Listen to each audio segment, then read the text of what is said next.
Radhe Radhe friends. ओम गम गणपते नमः। ओम नमो भगवते वासुदेवाय। जय माता दी। आप सभी भक्तों का इस नई वीडियो में स्वागत है। श्री दुर्गा सप्तशती पाठ रात्रि सूक्त। रात्रि सूक्त से सीधा अर्थ तो यही निकलता है कि रात्रि की जो स्तुति हो उसे रात्रि सूक्त कहा जाएगा, और इसी कारण कुछ लोग नींद आने के लिए भी रात्रि सूक्त पाठ की बात करते हैं। रात्रि भी दो प्रकार की कही गई है, एक जीव रात्रि जो प्रतिदिन होती है और हम लोग जिसके अधीन हैं, और दूसरी ईश्वर रात्रि जो प्रलयांत में व्याप्त होता है। वास्तविक सृजन रात्रि की अधिष्ठात्री देवी भुवनेश्वरी के ही हाथों में होता है, और जब प्रलय के बाद भगवान भी सो जाते हैं तब भी रात्रि की अधिष्ठात्री देवी जागृत रहती हैं और सृजन कार्य को संपादित करती रहती हैं।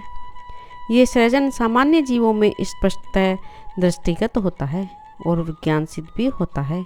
कोई भी जीव जब सो रहा होता है तब यही अधिष्ठात्री देवी उसके शरीर का निर्माण, विकास, क्षतिपूर्ति आदि करती है।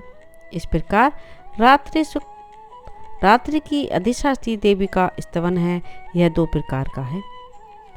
नंबर 1, वेदोक्त रात्रि सूक्त। ऋग्वेद की 8 विशेष ऋचाएं रात्रि सूक्त कहलाती हैं, जिसे वेदोक्त रात्रि सूक्त भी कहते हैं।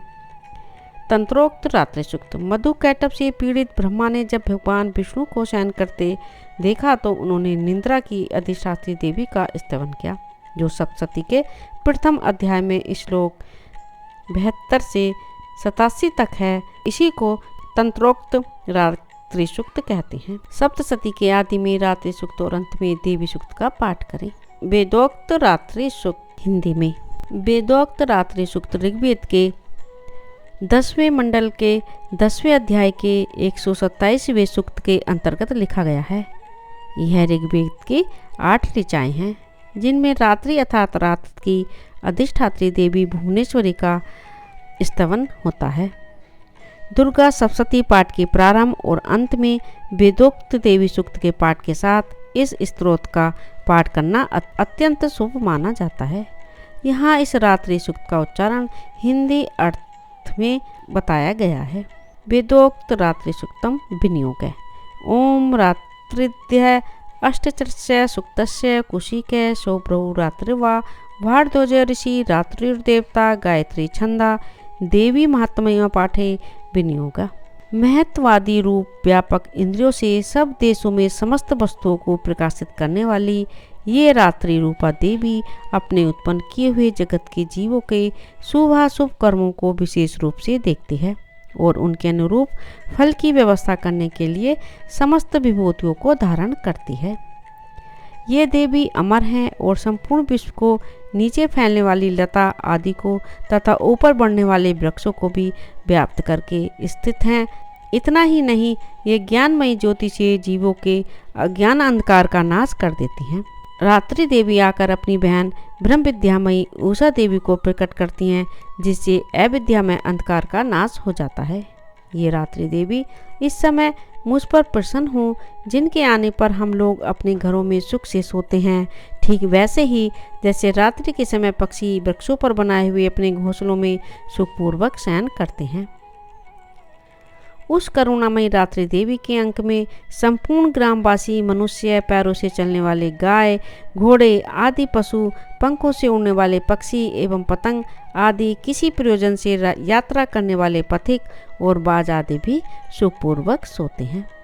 हे रात्रिमयी छिन्न भक्ति, तुम कृपा करके वासनामयी ब्रकी तथा पापमय व्रक को हमसे अलग करो। काम आदि तस्कर समुदाय को दूर हटाओ, तदंतर हमारे लिए सुखपूर्वक तरने योग्य हो जाओ, मोक्षदायिनी एवं कल्याणकारिणी बन जाओ। हे उषा, हे रात्रि की अधिष्ठात्री देवी, सब ओर फैला हुआ यह अज्ञान में अंधकार मेरे निकट आ पहुंचा है। तुम इसे ऋण की भांति दूर करो। जैसे धन देकर अपने भक्तों के ऋण दूर करती हो, उसी प्रकार ज्ञान देकर इस अज्ञान को भी मिटा दो। हे रात्रि देवी, तुम दूध देने वाली गौ के समान हो। मैं तुम्हारे समीप आकर स्तुति आदि से तुम्हें अपने अनुकूल करता हूँ। परम व्योम स्वरूप परमात्मा की पुत्री, तुम्हारी कृपा से मैं काम आदि शत्रु को जीत चुका हूँ। तुम स्तोम की भांति मेरे इस अवश्य को भी ग्रहण करो।